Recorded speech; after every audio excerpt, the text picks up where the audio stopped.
Hello, everyone, and welcome to another episode of the True Blue Crime Podcast. My name is Dan, and as always, I will be your host for this episode. Now, this is part 2 of a 2-part series on this case, so if you haven't, please listen to part 1 first, which is episode 76. And just as a disclaimer, this episode does include a violent crime against children, so listeners' discretion is advised. If you'd like to get updates about what the podcast is up to, please like and follow the True Blue Crime Productions Facebook page.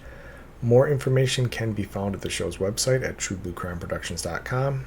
And if you'd like to email me directly, my email is truebluecrimeproductions@gmail.com. If you can, please support the show via Patreon or PayPal. Links to make donations are on the website at truebluecrimeproductions.com.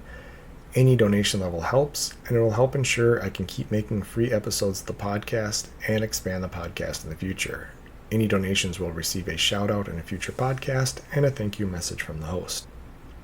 Now, after CrimeCon, I will be sending out True Blue Crime merch to anyone who has ever donated via Patreon and or PayPal, so feel free to donate now for your on-air mention and some future merch. For no cost whatsoever, please rate and review the show on whatever platform you're listening to it on. Thanks so much, and without any further ado, let's dive into this episode of True Blue Crime. Just as a recap, in part 1 we introduced you to the McStay family from Fallbrook, California. The family made national headlines after Joseph and Summer McStay and their 3- and 4-year-old boys vanished into thin air on February 4th, 2010. Investigators believe they had evidence of the family entering Mexico 4 days after they disappeared, and then the family was never seen or heard from again. 3 years into the search, the San Diego Sheriff's Office announced they are officially considering the incident a voluntary missing persons case. They had found no evidence in the home or the family's vehicle that anyone had been harmed, and as of April 9th, 2013, no bodies of any member of the family had been recovered. But 7 months later, the case was going to once again hit national headlines. On November 11th, 2013, a dirt bike rider in the northern Mojave Desert near Victorville, California, found human remains in the backcountry. Victorville is a city of roughly 130,000 people that sits just over an hour outside of Los Angeles on Interstate 15, headed towards Las Vegas. The human remains were scattered among 2 shallow graves roughly 50 meters off a gravel road in the middle of the desert. Authorities immediately closed off the scene as forensic anthropologists and crime technicians processed the scene. And we've talked about them before, these clandestine graves. They're very difficult, especially in this part of the United States. And without seeing the grave, there's going to be certain things you're looking for as a crime scene investigator or forensic anthropologist. Oftentimes, if the victims are buried with their clothing on, just the clothing itself can give you a pretty good clue as to the time era in which these remains belong to. Sometimes in some of these caves in these desert regions, they'll find either skeletons of Native Americans, they'll find skeletons of prospectors that were killed in a mining accident in the late 1800s or early 1900s. And again, it's oftentimes the clothing that they're found with, the equipment that they're found with. Obviously, any form of identification that's on the person can help date the remains, but in the desert, it's not uncommon for these remains to be skeletalized rather quickly with predation from carnivores, rodents, insects, that kind of stuff. So again, it just depends on if it's a homicide and the killer decides that they're going to bury the body. If the body is left with no clothing, no items, anything along those lines, no jewelry, anything like that, these forensic anthropologists are called in because they have to look at many different things about this burial to decide whether or not this is a year old, 10 years old, 100 years old, or 1,000 years old or older. So these clandestine graves are, or I should say, can be very difficult for these people to work, but sometimes just depending on the haste of the killer, if they're leaving, like I said, IDs, phones, watches, anything that can quickly date this as a modern burial, it's going to make it much easier on the investigators to figure out what they have here, how long the bodies have been there. In this case, the 2 shallow graves were meticulously excavated. The remains of an adult male, an adult female, and 2 juvenile males were located. All 4 victims appear to have been bludgeoned to death, and the murder weapon wasn't hard to determine. It was a 3-pound sledgehammer that was found at the site of the shallow graves.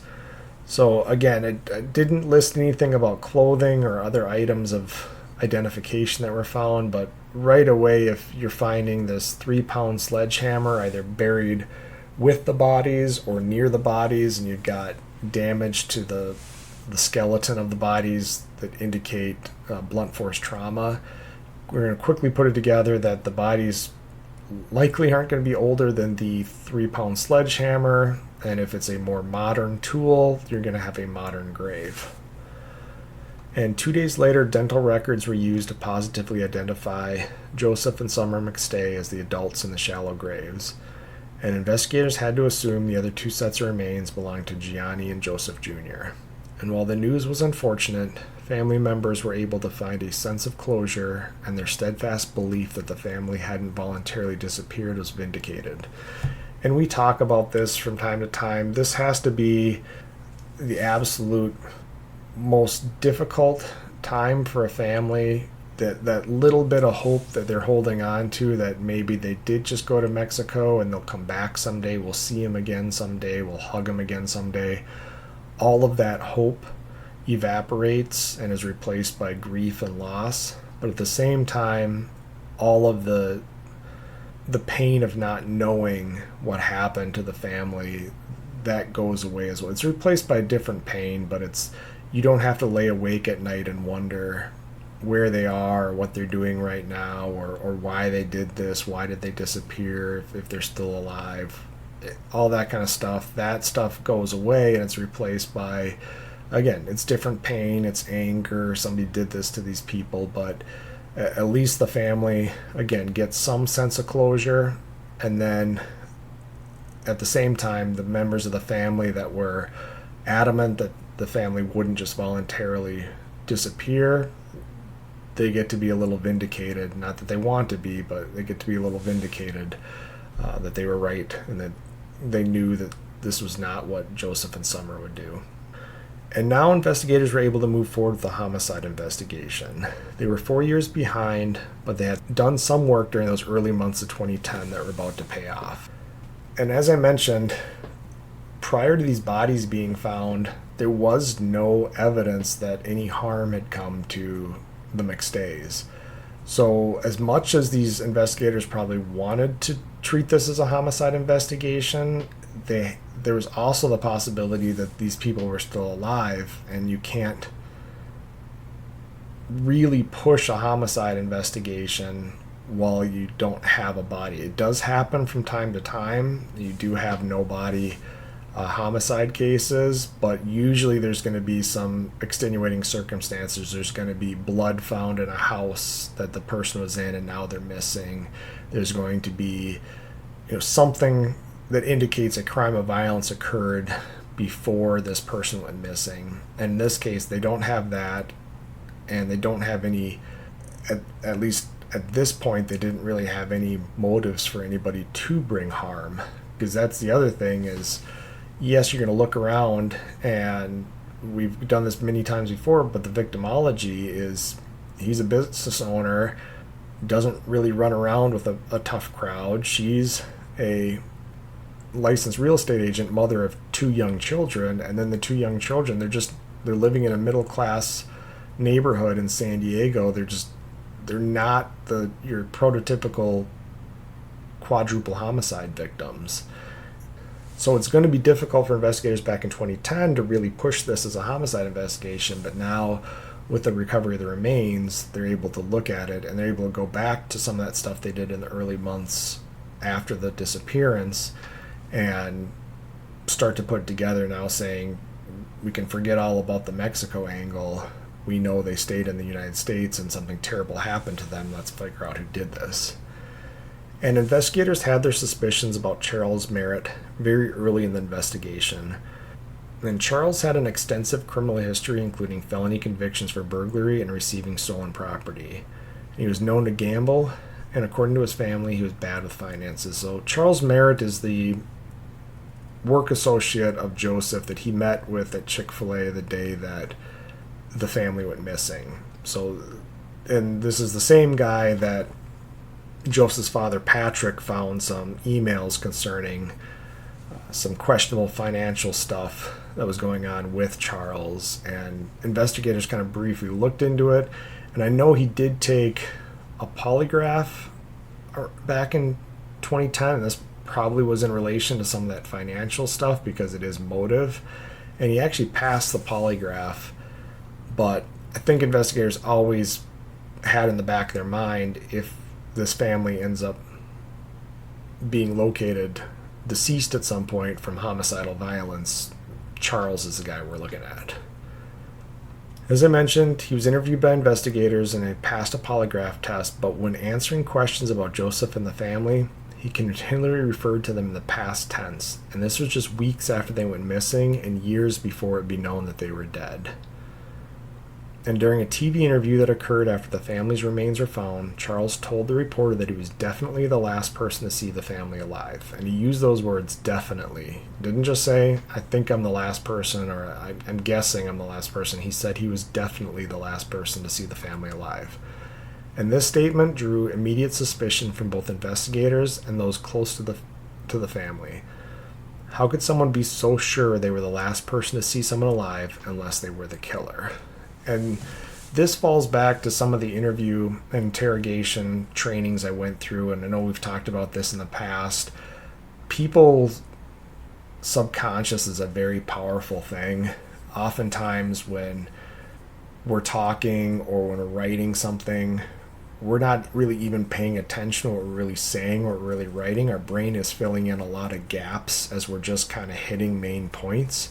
And it's during that time that kind of the quote-unquote garbage part of our language that we're just filling in with words, that things like references to somebody in the past tense can slip through the subconscious. You're not actively thinking about it. You're not actively thinking, saying, Joseph is my best friend.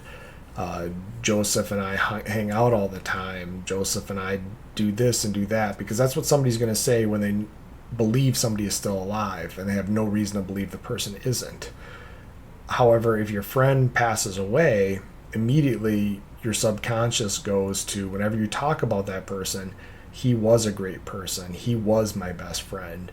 He used to do this with me. We used to do this together.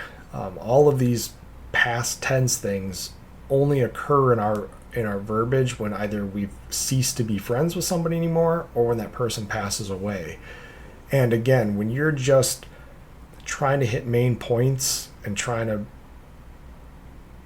give your statement, a lot of the times people who have committed a crime know this person is dead. It's their subconscious that's filling in that garbage part of the language, but it's filling it in with past tense because he knows that Joseph is no longer alive.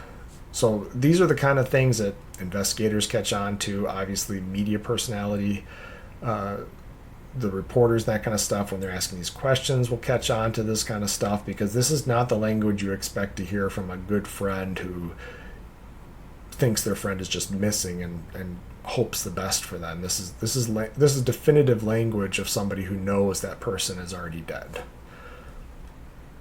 So it was time for investigators to look closer at those financial discrepancies that were reported by Joseph's father back in 2010.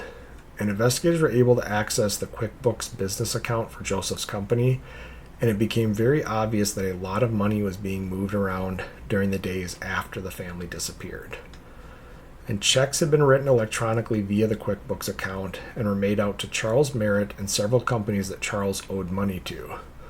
While the dates on the checks coincided with the day the family went missing or before, the electronic metadata for when the checks were created was days after anyone had heard from Joseph or Summer. And it appeared as if Charles had been making the checks look like they were written during the time Joseph was still known to be alive, but the file data told a different story. So back in the day of paper checks, you could do this. Today's the 8th of August of 2023.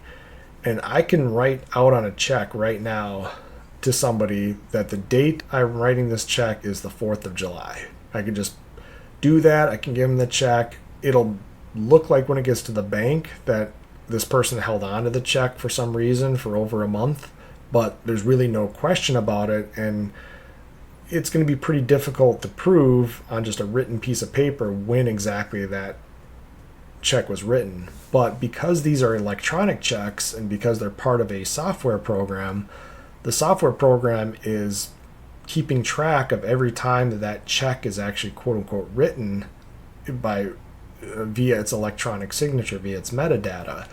So investigators are able to look at it. It doesn't matter what date the electronic check has filled in the date slot. We can see that it was created after February 4th, after Joseph went missing.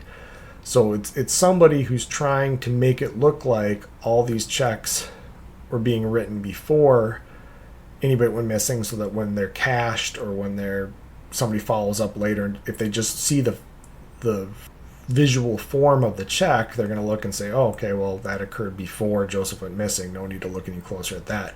But because they're looking at the actual software, they have access to the account, they're able to see that these checks were written electronically after February 4th. And there was also evidence that someone had called QuickBooks customer service to try and have Joseph's company account and all the saved information for the account deleted. When the service representative asked the man, who had identified himself as Joseph McStay, for his account passcode, the man on the line stated he couldn't remember it, and therefore the account and its data remained untouched. A check of the phone records associated to the customer service incident showed it was Charles Merritt's phone that was used to make the call, and it occurred after the family went missing and just after the checks were written from QuickBooks. And so this is something not a lot of people realize. When you call in, whether it's to a 911 dispatcher or some form of customer service, a lot of the time you call a customer service line and you'll hear the disclaimer before you get connected to somebody saying this call may be recorded for training or quality assurance purposes, or however they say it. It's usually something along those lines. And people don't realize, yes, this is actually happening, because if it's some type of a customer service money related thing, if there's an agreement made by you to pay or for them to pay you, and then there's a disagreement about what was said over the phone a few months down the road, they can go back to that recording and say, no, look, here's exactly what was you said, here's exactly what we said, this is all recorded. And it's going to be the same thing with this. They're going to record the date, the time, the phone number that the call came in on, what the person identifies themselves as. It's all going to be on a recorded line. And ultimately, because he doesn't have the passcode, Charles can't close the QuickBooks account and have all that account information deleted, which includes the metadata about those electronic checks that were written.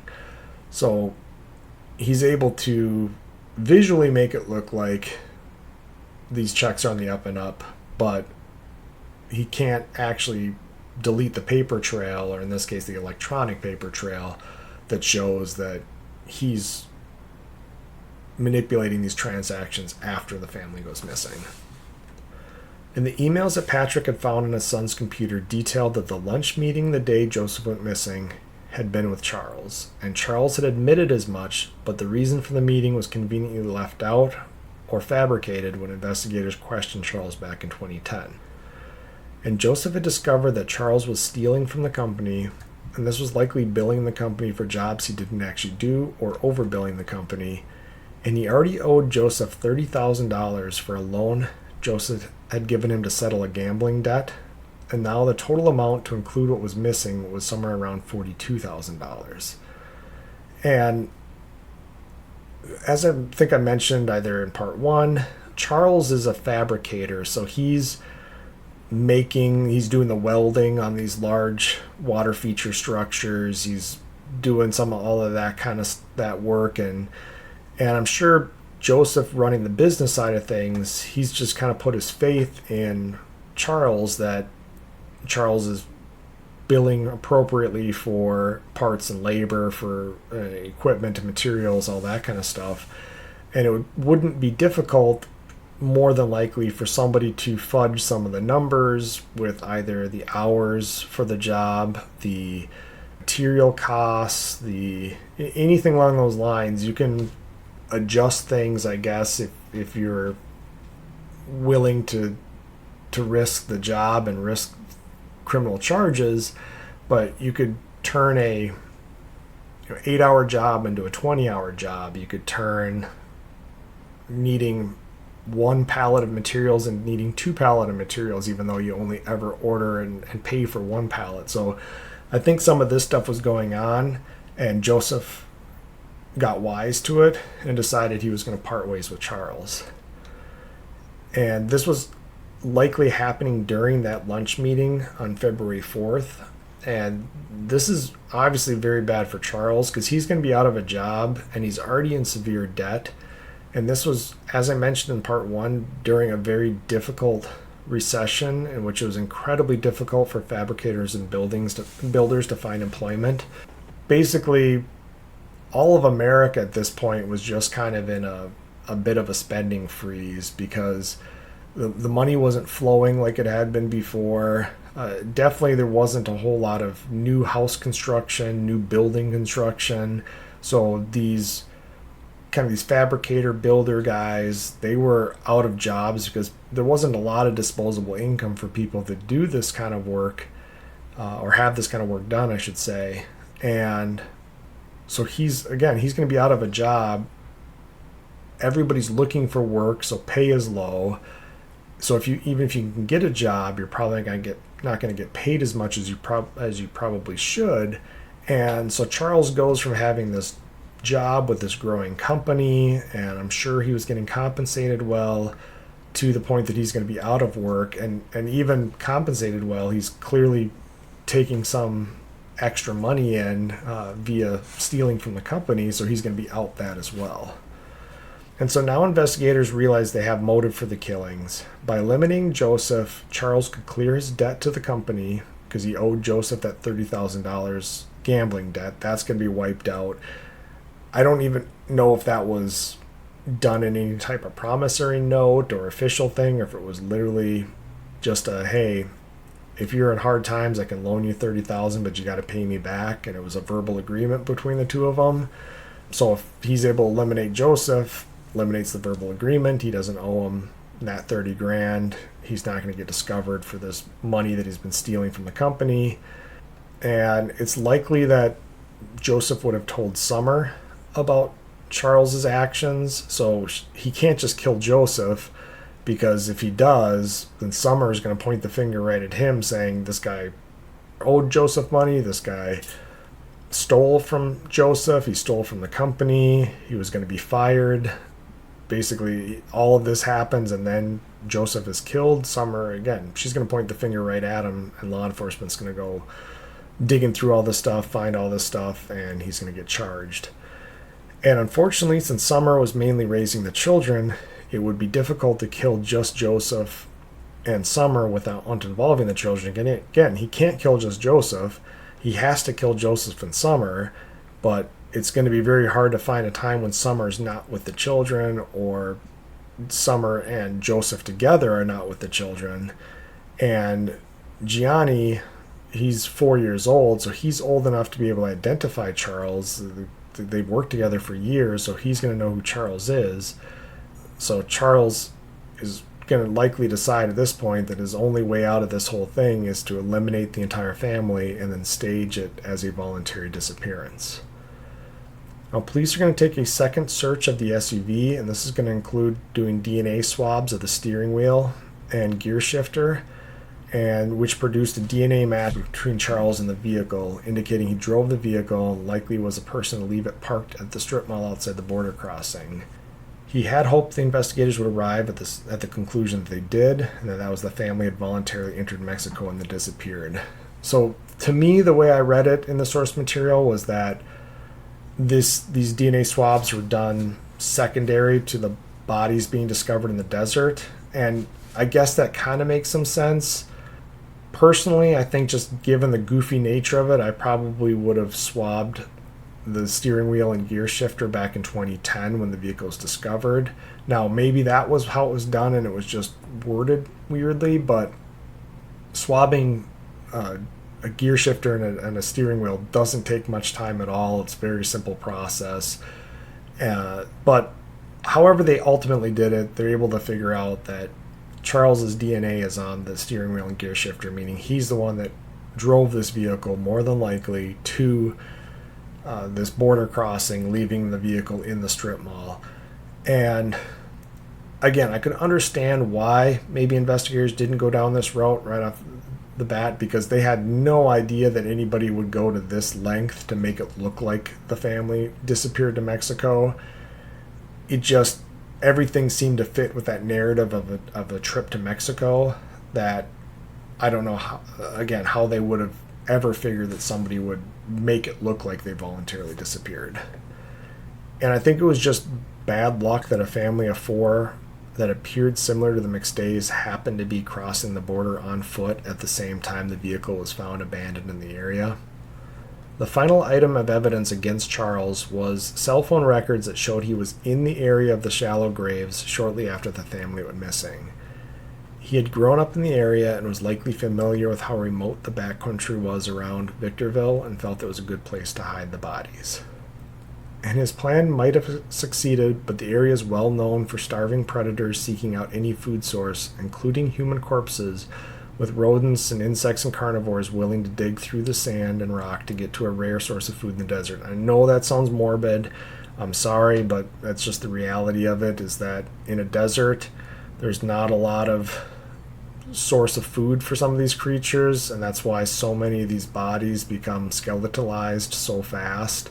A combination of the dry conditions and scavengers. And this is one reason investigators think so many homicide victims have been found in the area, and it's because the ground is so easy to dig in, so it makes it easy to make a grave, but it's also easy for that site to be disturbed and the remains brought to the surface by animals. So just as easy it is for humans to dig a shallow grave, it's just as easy for animals to dig up that grave to get to the human corpses in there. And they basically said that's how most of these 150 bodies that have been found is just that scavengers and whatnot will bring the bones up to the surface, and then people recognize obviously human skulls, certain bones of the human body that are pretty obvious compared to animal bones. They'll find these, and then that's just another homicide or suicide victim, or even somebody who's lost out in the desert. That's how a lot of these bodies are recovered. And it took investigators a year, but they built a very solid case against Charles Merritt, and on November 7th, 2014, San Bernardino County Sheriff's Office arrested Charles on 4 counts of murder. And Victorville is in San Bernardino County, and so there's still no evidence that a crime occurred in the San Diego area, or in San Diego County. There's just no crime scene, no blood. Just because they went missing from there doesn't necessarily mean that the crime occurred there. So it's going to be now on the San Bernardino County Sheriff's Office. They've got the bodies in their jurisdiction, and they've got the murder weapon in their jurisdiction. There's a good chance that the family was murdered close to the area they were buried, so they're going to take over and actually do the homicide investigation and charge him out. And the announcement of the arrest brought some very public negative criticism of the San Diego Sheriff's Department for their handling of the missing persons investigation. Patrick McStay, Joseph's father, laid into the department on local media, telling the public the department really screwed up and that they did virtually nothing. And I can understand where his angst is coming from.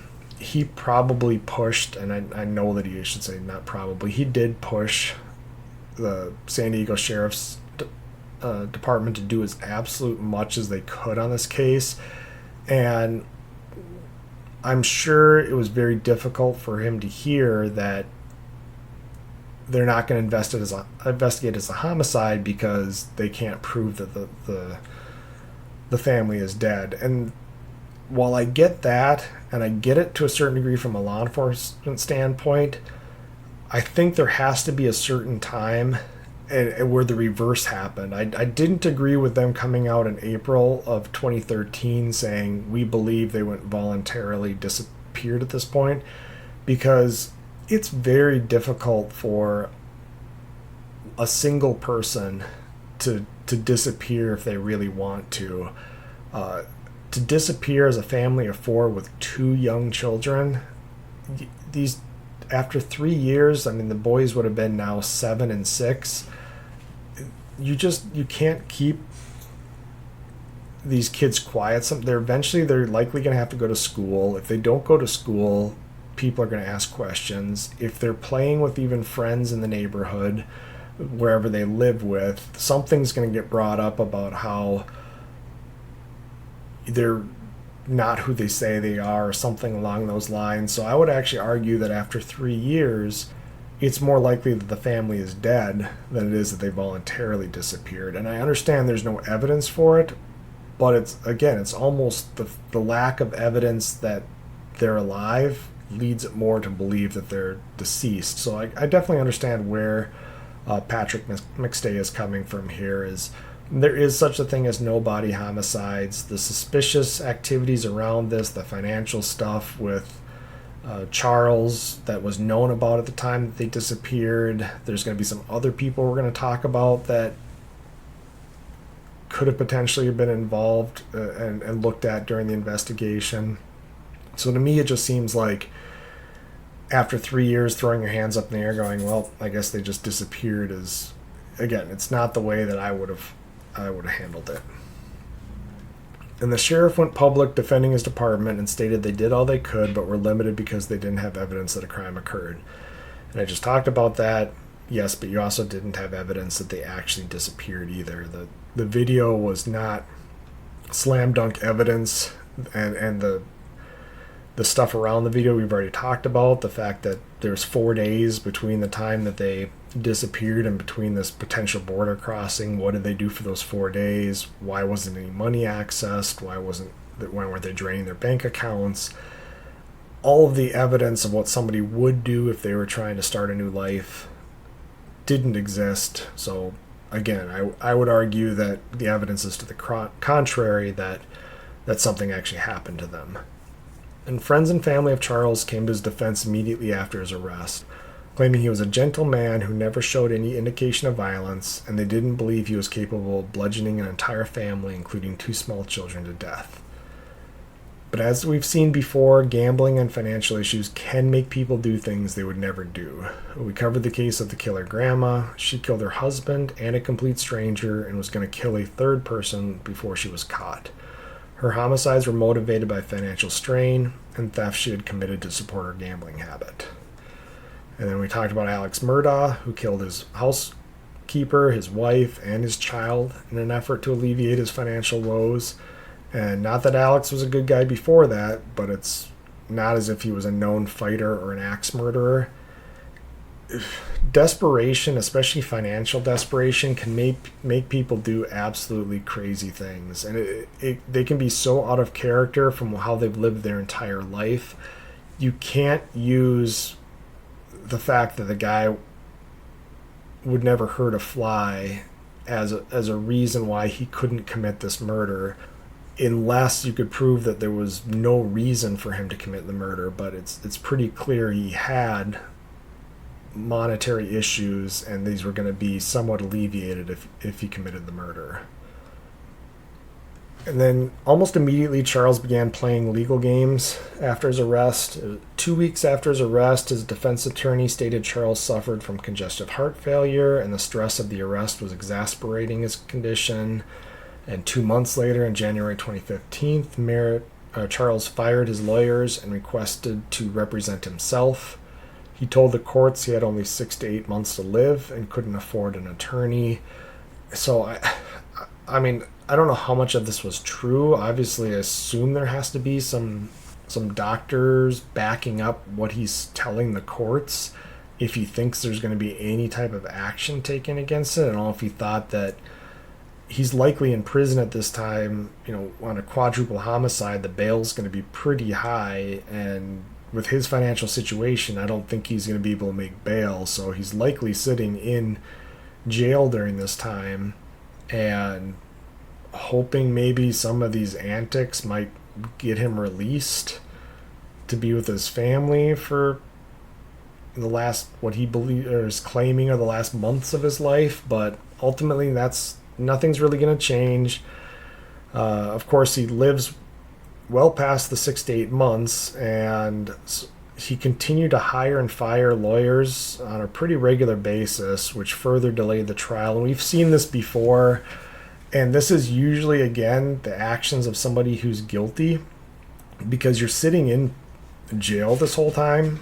I mean, yes, you're going to get time served if your crime allows you to eventually get out of prison at some point.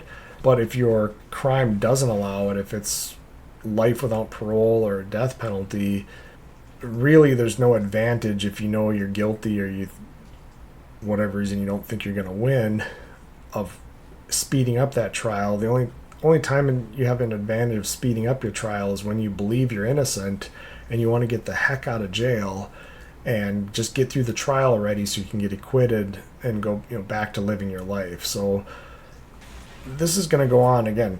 It's finally in January of 2019, almost 9 years after the McStays went missing and over 4 years after he was arrested, that Charles stood trial for the killing of the McStay family. So if I'm an innocent guy and by my own hand I continue to delay the process for 4 years that I'm sitting in prison, I don't have anybody to blame but myself. I would rather just keep my defense team, take it to trial. If I'm going to be put in prison for the rest of my life, or in this case face the death penalty, then so be it. I just want to get it over with at that point. I can't imagine waiting 4 years to find out whether or not I'm ever going to see the outside. But again, I'm not somebody who's on trial for a murder or facing the death penalty. The trial lasted for 4 months, with both the prosecution and defense taking about 2 months to convince the jury that their evidence was correct. To add to the confusion, California Governor Gavin Newsom imposed a moratorium on California's death penalty during the trial. The prosecutors had been seeking the death penalty for the crime, and the judge had to stop the trial and explain that the moratorium should hold no weight on the outcome of the trial, and jurors should hear evidence as if the death penalty would be carried out if Charles was convicted and sentenced to death. So this is going to be a difficult thing, because we've talked about it in the past where prosecutors have to really be careful on death penalty trials, because the jurors are going to put a lot more weight into the evidence and into their decision on the conviction, because it's not just deciding whether somebody is locked up for the rest of life. You're deciding whether that person's life is going to come to an unnatural end at some point based on your decision making. So the judge has to be careful here, because he doesn't want the jury to basically see this as it's no longer a death penalty case, and then when they get to deliberations, at some point somebody just goes, oh, well, had it been a death penalty case, I wouldn't have found him guilty, but because of this moratorium on the death penalty, I think there's enough there to put him away for life. Because if that type of a word gets out, the defense attorneys are going to say, there is a moratorium, but that could go away at some point. This is still a death penalty case. That's a mistrial. So that added some confusion to the whole thing. But after the closing arguments, the jury deliberated for over a week before returning a verdict of guilty on all counts on June 10th of 2019. On January 21st, 2020, the 62-year-old Charles Merritt was sentenced to life in prison without parole for killing Joseph McStay. He was sentenced to death in the killings of Summer, Gianni, and Joseph Jr. And I couldn't really find out where in the research the reasoning was behind life without parole for Joseph and then death for the killings of the other three, unless it was something where the judge wanted to make sure that if there's some issues with the death penalty sentence, that they still have the life without parole sentence attached to the case. I couldn't find any reasoning why it wasn't just sentenced to death for each and every murder, why Joseph's was different. And Charles Merritt is currently on death row in San Quentin prison in California, and his lawyers have filed several appeals, but they all have been rejected. Now, his conviction was not without controversy. There were three people that also had made threats against Joseph McStay, and Charles' defense team was not allowed to tell the jury about these other suspects. The first was the current husband of Joseph's ex-wife. While the specifics aren't clear, it appears that there was bad blood between this guy and both Joseph and Summer. It was likely related to something involving Joseph's son living with this man and Joseph's ex-wife, but all the reporting said was that threats had been made against against Joseph and his wife in the past. But as far as I could tell, there was no evidence to suggest the man was planned on following through with the threats, and I'm sure he was investigated and ruled out as a suspect. One of the worst things an investigator can do is get that tunnel vision on a suspect, and when you get to trial, the defense, if they've been able to bring in some of these other suspects in front of the jury and offer alternative suspects, the worst thing you can have is to be blindsided during a trial as the prosecutors and the investigators and basically not have an answer to why isn't this guy a better suspect than my client. And so they're likely were investigated, whether it's they had alibis for the entire day that the family went missing, maybe they weren't even in the state of California at the time. Again, I'm sure they were investigated, and that's likely why the judge didn't want to bring them in, because it's likely that the investigation had revealed that they couldn't have done the crimes, and as a result, they didn't want to confuse the jury on something that really it didn't make sense to bring in. And the second man who the defense wanted to point the finger at was Summer's ex-boyfriend. He lived in the area and had sent an email to Summer a few months before the murder stating that he'd love her forever. The man had a history of threatening people and had recently been arrested for threats against a female neighbor and her daughter. And I would say the same thing about this guy as the first guy. I would assume that he was looked at, his whereabouts were looked at for the date of the crime to see. And again, these motives don't really fit the whole I had to kill the entire family thing. If your beef is with Joseph, because in the case of the second guy, he's now with your ex-girlfriend, you could kill him away from the house and you don't have to kill two small children. Same thing with the first guy. If your beef is more than likely with Joseph, you can take him out without causing any harm to anybody else in the family. And again, my guess is they're investigated. And finally, another business associate of Joseph's was in a financial battle involving the company. He was the IT guy who maintained the company's website, and he'd actually tried to fraudulently sell the company out from under Joseph in the months before the murder. And while his threats were always aimed at the business and the financial side of things, there was plenty of angst against Joseph from this man. But again, you lean on motive, and you have to go to evidence. And Charles Merritt and his defense team pointed to these three suspects as men who had motive to do harm to Joseph and potentially the family. And they used the claim that there was no physical evidence to link Charles to the crime, and the jury got it wrong. However, this is where I will argue that there is physical evidence that shows only Charles Merritt could have driven the family vehicle to the Mexican border to make it look like the family voluntarily disappeared.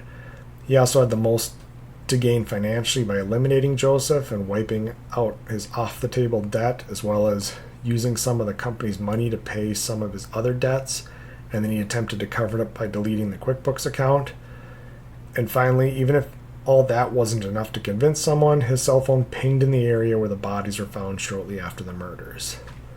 The only way you could convince me that he didn't do it was to find DNA or fingerprints on the murder weapon that didn't belong to him. But since there are no prints or DNA on the murder weapon at all, there's nothing to point away from his guilt, and I think he is right where he belongs. And so these alternate theories are actually brought up by investigative journalists that did a segment, I think, on Investigative Discovery. Two Shallow Graves, I think was the name of it. I didn't actually see it, but they attempted to kind of paint this idea that maybe the case isn't as open and shut as it seems against Charles. But again, you can have motive, but you got to have all of them. Motive means an opportunity, and Charles had all of them. And the evidence points towards that. Whereas even if these other guys had motive, I would argue their motives are weaker, and I would argue that during the investigation there probably wasn't means or opportunities for these guys to commit the crimes. But that is the case of the McStay family murders. So thank you guys for listening.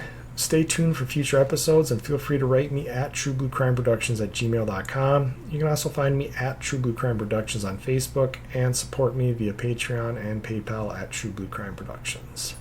That's it for today, guys. Thanks for listening. Talk to you later. Goodbye.